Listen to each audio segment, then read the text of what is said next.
Rockstar just dropped a massive new look at GTA 6, and somehow they still managed to hide some of the craziest details right in front of us. Because this trailer isn't just showing off pretty graphics. There are new gameplay mechanics, insane police changes, deeper interactions between Jason and Lucia, and details that completely change how this version of GTA is going to feel. And some of these things are so subtle that you could watch the trailer 5 times and still miss them. So forget everything you thought you knew about GTA 6. Let's break down the details Rockstar doesn't want you to overlook. Let's start with something that immediately caught my attention: the focus ability. When you activate focus, time slows down and important targets are highlighted, including areas where you can deal lethal or non-lethal damage. And if that sounds familiar, it should. GTA 5 gave Franklin his own special ability that slowed down time while driving, but GTA 6's version appears to be much more focused on combat. You can actually see the ability meter in the top left corner of the screen. It's purple with an eye icon, so you'll know exactly when it's ready to use. It can also highlight useful objects and points of interest around you, while also helping you identify things that could potentially help you avoid the police. But the really interesting stuff starts when you look at how Jason and Lucia interact. Just like in GTA 5, you can switch between the two protagonists while exploring the open world. However, Rockstar says there will be certain story moments where switching is disabled, and you don't always have to switch manually. If you're playing as Jason, you can actually call or text Lucia and have her come to you. You can then hang out, explore, or get into trouble together. And when you're driving, things get even more interesting.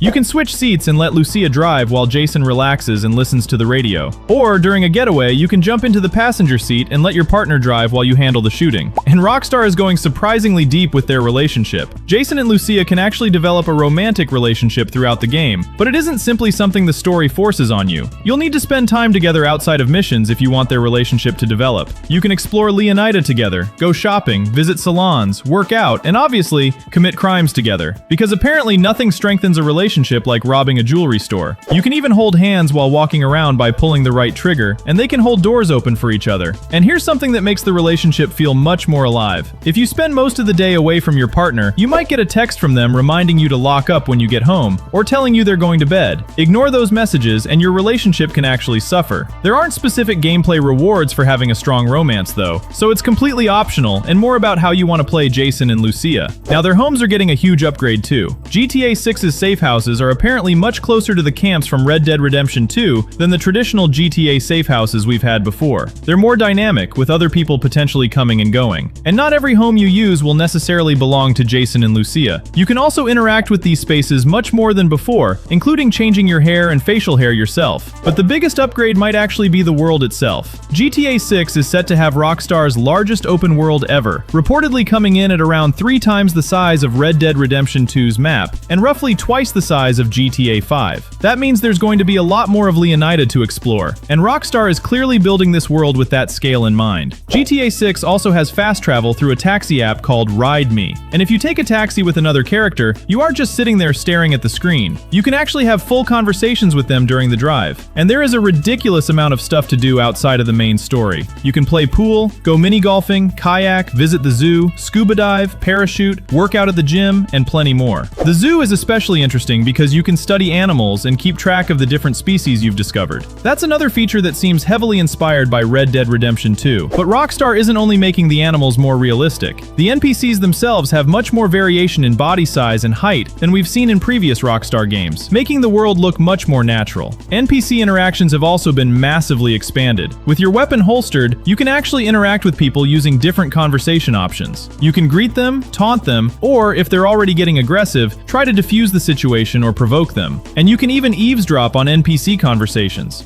But be careful, they can actually notice you listening. If they think you're getting too close or you've been following them for too long, they might confront you. And sometimes, they might just pull a weapon. Because obviously, you're not the only person walking around Leonida carrying a gun. And speaking of unexpected, the 6-star wanted level is back. GTA 5 dropped it down to 5 stars, but GTA 6 is bringing back that classic 6th level of chaos. And escaping the cops won't be as simple as it was in GTA 5. But the police have another major advantage. They can remember what you look like. They can identify your appearance, clothing, vehicle, and even the weapon you used. The HUD even tells you exactly what the police know about you. The weapon icon means they know which weapon you used. The head icon means they know your identity. The clothing icon means they know what you're wearing. The 2-person icon means they're looking for both Jason and Lucia. And the camera icon means you were caught committing the crime on camera. But Rockstar took this even further with the criminal profile system. Your behavior throughout the open world can actually affect how people in the game respond to you. Unnecessary violence can hurt your profile, while even something as simple as properly throwing away your trash can influence influence it. So GTA 6 isn't just tracking whether you're a criminal, it's tracking what kind of criminal you are. And if that wasn't enough, you can now stealthily steal certain cars with a lockpick, hit jewelry stores for much bigger scores, and even get 3 different hit markers: hit, incapacitated, and deceased. And these are just the details we know about so far. And honestly, we're still only scratching the surface. If these are the details Rockstar is hiding in just one extended look, imagine how much we're going to find when the entire game is finally in our hands. If you want even more GTA 6 details you probably missed, hit like, subscribe, and